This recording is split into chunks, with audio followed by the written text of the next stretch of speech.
I'm very glad to be here.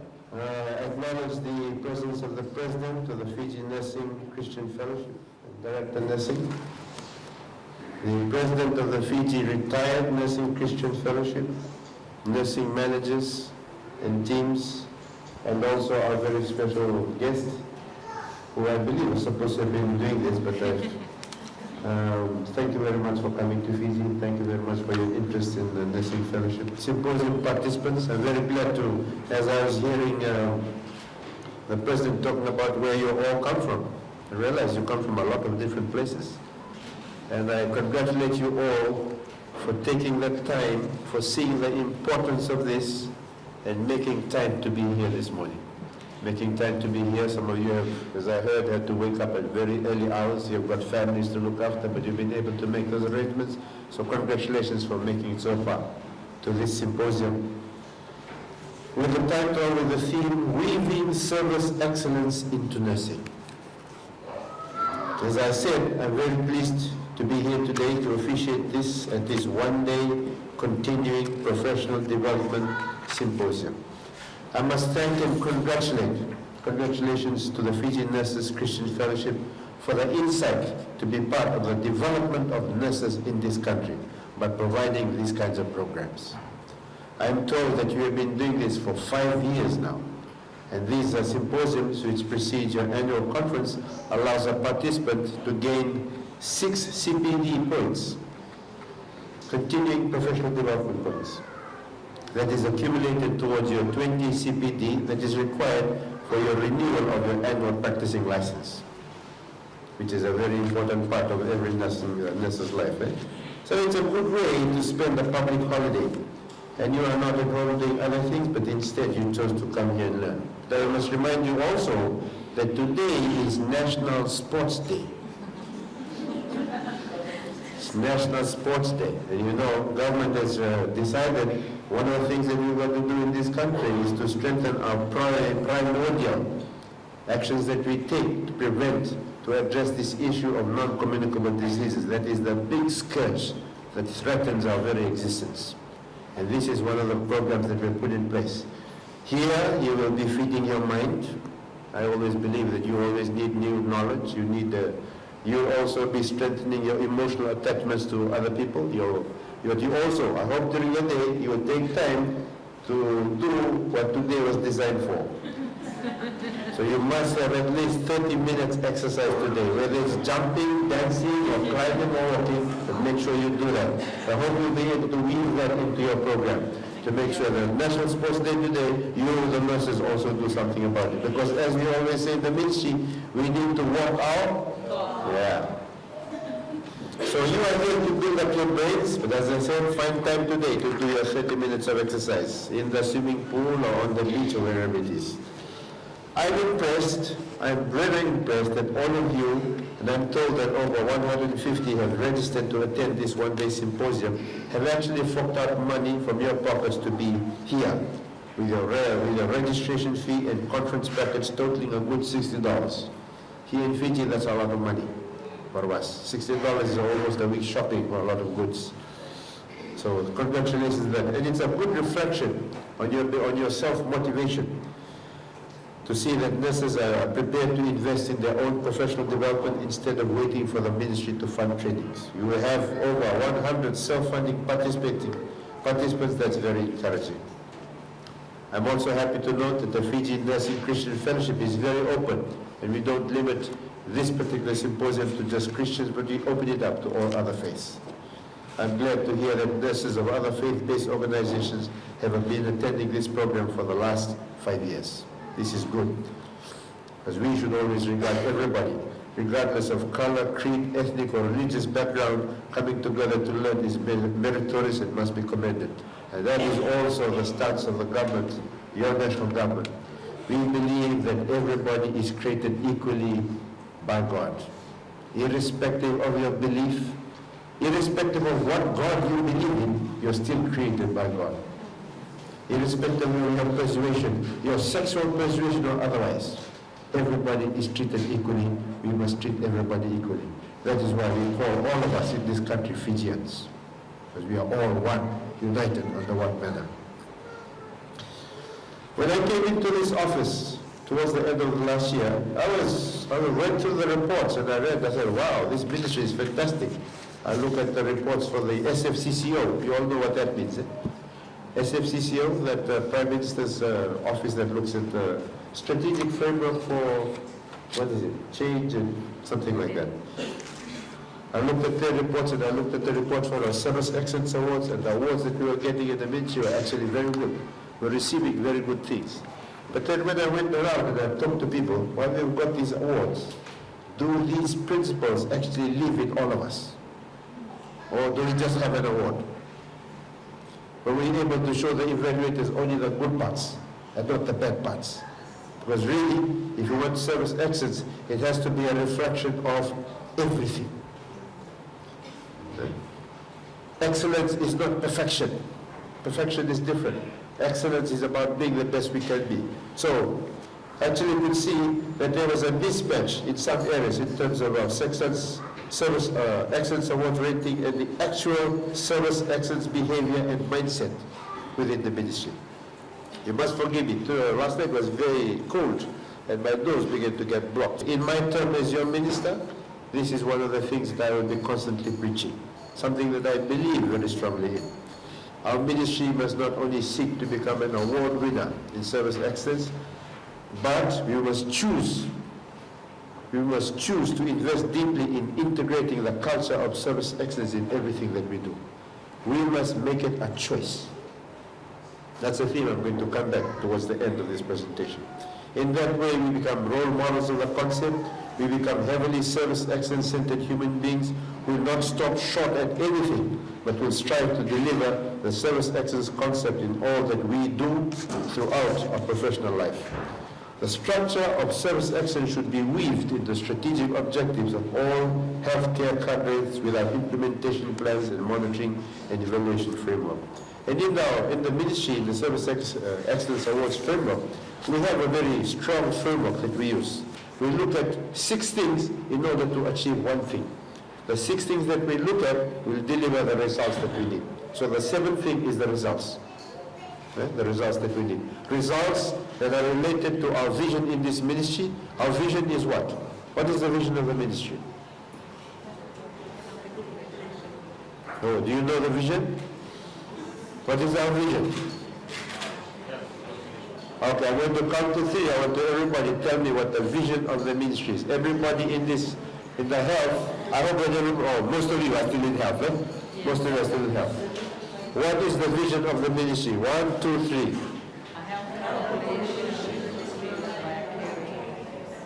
Okay, that is something that all of us must know. The vision is where we're going. The vision is where we're going. Where we're going is a healthy population. That's what we want. And we believe one of the ways to get there is service excellence. That healthy population, we break it down into different kinds of goals and targets that we have in our strategic plans, our business plans, all of those things, your individual work plans. But in order to get there, we need a framework of 6 different things that we need to focus on to get us to the results that we need. Those framework includes, first of all, at the national level, we need good leadership. Leadership that decides where we want to go, what is our vision, what is our goals, our targets. Vision that decides what our values should be. We discuss those values. Vision that communicates this. Leadership that also demonstrates a kind of legal and ethical behavior that needs to be there, shown by everybody in the ministry. Legal and ethical behavior, leadership that communicates where we're going, and leadership that manages our performance. That's one of the very important things that's going to be very important for us at the organizational level. But at the personal level, I believe that most nurses are actually leaders. Whether you're a nursing manager, whether you're a sister, whether you're looking after a nursing station, whether you're in clinical nursing, whether you're a zone nurse, in all walks of life that you have as a nurse, you are leaders. So in the Ministry of Health, we have come up with the 6 characteristics that we want to see in all leaders in this ministry. And I believe that these are the kind of characteristics that if you go back to the Bible and you see the people that took the teachings of Christ and made it a global religion in the short span of a few hundred years, you will see that these characteristics can also be seen in them. These are characteristics that we talk about, the 5 E's and the 1 P. The characteristics that we want to see in all nurses, in all leaders. Leaders must have energy. You must have energy. When you see a leader, you can see energy. You don't see somebody half asleep. You see people who are alive and vibrant and they're shaking and they're moving and they're getting things done. Leaders have energy. Nurses, rather be leaders, you must have energy. Must have energy. But it's not enough just to have energy yourself. It's not enough just to have energy. You being energetic and everybody around you half dead, that's not good enough. Leaders must have energy and they must energize others around them. Energize, so then they also start moving and shaking. And when we do that, we get movements. Movements is when a group of people decide to move in a common direction. When they are energized and they can see that vision, the vision becomes theirs. They energize themselves and they move in the direction. So those are the 2 things we need. We need to have ourselves, to have energy. We need to have the people under us, people around us, they become energized too. We energize them. One of the important things that we must have in leadership in all stratas and dimensions, then we must have edge. Edge means the strength of character to do the tough things when you have to do it. Edge means being able to say no when all your friends say you should allow something to be done and you know it's not the right thing. That's edge. So you are going to have energy, you want to energize people, you must have edge, you must have backbone. You can stand by your principles. You can stand by what is important and make sure that that happens. Energy energizes, people are energized, people have edge. The next one that we have, all leaders must execute. Execute, I don't mean to chop off somebody's head. Execute means we have plans, we have things that we want to deliver. We execute to make those things happen. Leaders are people who execute. If you're very energetic, but you're not delivering the kind of results that want to be seen, no. Might as well not be energetic. You must be energetic to produce the results. Leaders deliver results. And I think the 5th E is the one that's very important for us in this ministry because we're all about health. We're all about going out there and healing people, taking care of people. It's about empathy. Being able to put ourselves in others' shoes. Obviously, as nurses, in the shoes of our patients, and also in the shoes of the family of the patients. And also, as nurses working in a large organization, putting ourselves in the shoes of others that we work with, whether it's the doctors, whether it's the people in HR, whether it's the people in the accounts. When we do that, when we can put ourselves in the shoes of others, we can create a stronger relationship. We can see things from their point of view. And we can understand why sometimes the things that you want to happen is not going to happen to them because others have their own focus that they need to focus on. And now the last one that I have, it's very important. I think it's very important for anybody who is a Christian and anybody also who is working in the health sector. You've got to have the passion for this. You've got to have passion. Because when you have passion, it can drive through any barrier. I think that's a hallmark, something that you require for excellence, for service excellence. You need the passion. It must become your choice that this is something that I was born to do and I'm going to do it well. It's a calling. I always believe, the thing that I always tell my children, I believe that everybody is born for different kinds of purposes. Sometimes we go through life not discovering what our purpose was. That's a wasted life. I think the challenge for all of us, you put in a particular place, we need to find what our purpose was. Nobody is born by accident. I believe that very strongly. Whether somebody is born illegitimately or not born whole, he's still not born by accident. He is still created by God and equal to everybody else, created in the image of God. So that's the first thing that I was talking about, leadership. That's the first thing that we need. Second part of the framework that we have for service excellence in the ministry is strategic development. Once you have leadership, you pull people together, you see the vision, you can see Canaan across the River Jordan, that's your vision, we want to get there, then you must put together a strategy to get there. How are we going to do it? And that's the second thing, strategy development. All of you have been involved in this ministry. We're now doing our 5-year strategic plan that's almost complete, and people are doing the other forms of the plan. how where we want to go, how we're going to get there. And the third thing that we have for our overall focus of service excellence, we need to make sure that everything that we do is based on information and data, not guesswork. Eh? You need we just stand there, oh, I think we should do it like this. No, collect some data. Understand the real trends, because if not, you'll be wasting your money if you start throwing money at where there's no real data. So it's all about measurement of data, taking that data, converting it into information, looking at all the information and asking ourselves, what does this information tell me about the situation? In other words, information then becomes knowledge. Right? Data, information, knowledge. Then we take action based on knowledge. That's a very important part. I think in medical terms, you talk about evidence-based decisions. Evidence-based practice, same principle. Things that we do must be based on data that we collected, analyzed, and converted into knowledge. Eh?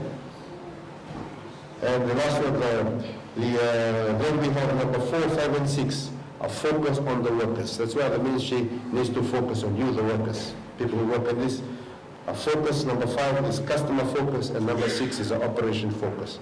Once we can do all of these things, leadership, strategy development, measurement analysis of data and information, converting it into knowledge, focusing on our workers, focusing on our customers and our operations, how well we drive our processes, then we can deliver the kind of results that we want. So the whole Service Excellence Awards framework for the ministry is around these 7 things. The 6 criteria that leads to the result that we want. With due attention that is given to these highlighted areas, we should be able to develop that service excellence culture in our ministry and in our sector. Service excellence will undoubtedly bear its fruit if these 7 areas are given strong recognition and priority. Having a service excellence culture in place to bring about positive changes in our work environment, including positive outcomes to our patients, quality, performance, and above all, customer satisfaction. One thing that I would like to say is that you nurses, you are the largest group in the health sector. If you make a change in the nurses, any small change that you can have a huge ripple effect right across, because you are almost like a backbone all over. You cover this sector all over Fiji. You have a pivotal role in service excellence, and it is crucial for all nurses to have full knowledge of its concept and to be well equipped to deliver the product. You are ideally placed to be catalysts, effective role models, and promotional agents for service excellence in the ministry. There's a few other things that I want to talk about service excellence in terms of on a personal focus. Ultimately, excellence is a choice. Ultimately, it's a choice. You can decide to be excellent, or you can decide not to be excellent. Excellence, as I said before, is not being perfect. Excellence does not necessarily mean being the fastest runner, but it means being the fastest runner you can be with what God has given you. That's what excellence is all about. It's not being the best fighter. It's being the best or the best artist. It's being the best artist with the abilities that God has given you. Developing those abilities, being the best with what you can be. So it's a choice. Right? So that's the first thing that I say. You must choose excellence. You must make a definite decision, I will excel.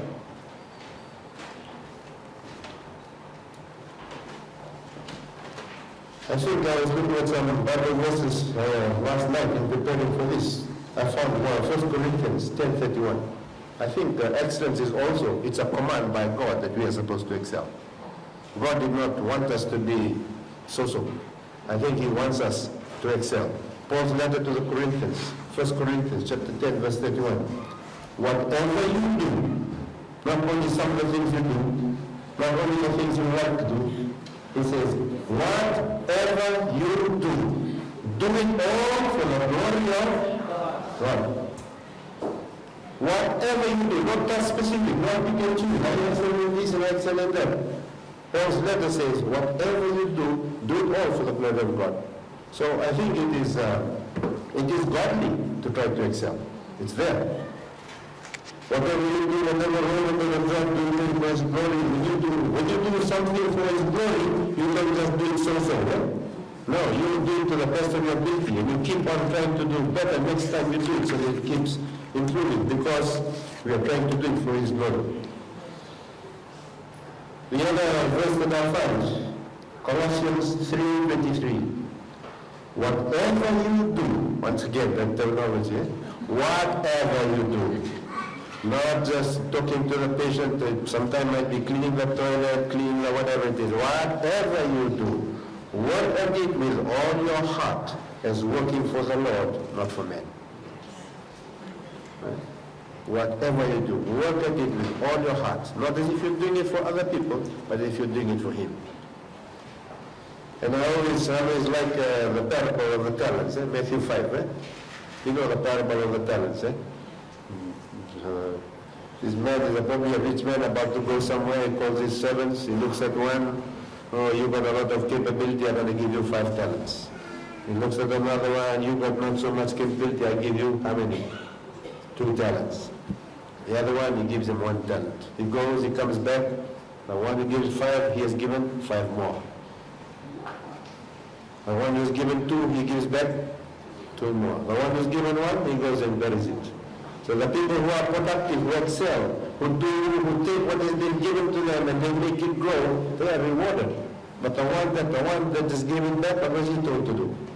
He was told to go outside and do all those nasty gatherings. So I believe it is something that it is already part of our religion.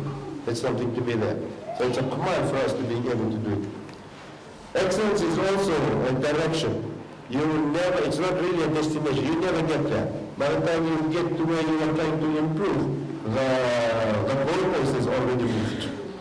It's like, I remember, once when I was brought up in the settlements outside Lanyard here, from Wakansla. We were watching one cartoon at one time. And this guy was running for the try line to score the try, and the guys on the other side, instead of trying to tackle him, they lift up the goalpost and they ran with the goalpost. So these guys ran with the goalpost and everybody is coming after them. Excellence is like that. You look at the goalpost, you start running towards the goalpost. By the time you get there, the goalpost will change. The scoring line has changed. It keeps moving. So excellence, really, it's a direction. It's a direction that you constantly move on. And it's not a destination, so it's constantly moving. The last piece of advice, the other thing that I was looking at last night, I was reading this quotation from Aristotle. You've heard of Aristotle, right? There's a great philosopher, these people that think. He made this statement, we are what we repeatedly do. Think about this. That's a very powerful statement. We are what we repeatedly do. We are what we repeatedly do. Then he says, excellence then is not an act, but a habit. Right? It depends on what you repeatedly do. If you choose to excel, and you repeatedly do the things that are required to excel, then it becomes a habit. Then it becomes automatic. So the first thing is, choose, start doing it, and it becomes part of you. Like I was telling my children, I've got children and I keep telling them, when you start going around with boys, because I've got all girls, you look at them and you fall in love with them because they're handsome. Maybe they have some money. But really, at the end of the day, love is not about those fleeting things that you have on the emotion. Love is really a choice. You see somebody and that's why I believe that, arranged marriages work, because they choose to love each other. You choose to love. Like you choose to excel. When you choose to do something, then you will do the things to make that love work. And the love will blossom. Love is actually a verb. Right? To love somebody is a verb. You do it. Despite the difficulties you do it. And gradually, that amazing attachment and love will blossom. Same thing with excellence. You choose it. You choose. You do the actions repeatedly and they become your habit. And that's another thing too that we need in this ministry for all the values that we have. You all remember the values we have in the ministry? Yeah? Values that we have in the ministry. If we can live these values, we'll be an excellent ministry. I keep talking about ministry, but I assume most of you are working in the ministry, yeah? Or have worked in the ministry. But what is our number one value? Customer focus. So this is the point I'm saying. All these values that we have. Customer focus, respect for human dignity, quality, equity. I treat everybody the same. Seven looks like me, or has my religion, or has my same sexual persuasion, everybody equally. I don't have any distinction between everybody. Equity, integrity, responsiveness, faithfulness. All of those values are mentioned. How do you make those values yours? You think about what actions or behaviors a person who has those values would do, then you start doing those behaviors. You do it repeatedly. Like Aristotle says, it becomes a part of you. It becomes a habit. Then just like love. You start doing the things that a person in love does, you will be in love. You do the actions repeatedly, it becomes a part of you. So when you choose to display the actions, the behaviors that demonstrate these values, when you repeatedly do that, you become that ideal. The values become part of you. And as we're talking about passion and we're talking about values, I believe that these things lie at the very core and the heart of service excellence. The individuals themselves must have the passion. They must repeatedly do the things that demonstrate the passion in terms of the values. It will become part of their life. And if they have one within their own little structure of what the ministry is trying to do in terms of the things I talked about before, leadership, strategy development, all that. But at the heart of service excellence is always people. What they choose, what's important for them. So I'm very pleased. I think that's the message that I leave with you today. Let's see if I have any other things. Okay. I think throughout this message that I have with you, I've spoken about three things. One, the importance of service excellence and how excellence is something that God requires in us. Written in, and you can find, I'm sure you'll have another session after this on this. There'll be a lot more to talk about them. I've also outlined for you the 7 major areas that we focus on in the ministry to bring about service excellence. And I've also highlighted the fact that excellence is a choice. And I hope as a result of this, you will make that choice. When you make that choice, and when you start taking the actions that demonstrate that choice, you will have an impact, not only in the ministry of health, but you have an impact on everybody around you. And when you do that, you become full of energy, and you start energizing others, and you start delivering results, and you start moving all of us towards that vision of a healthier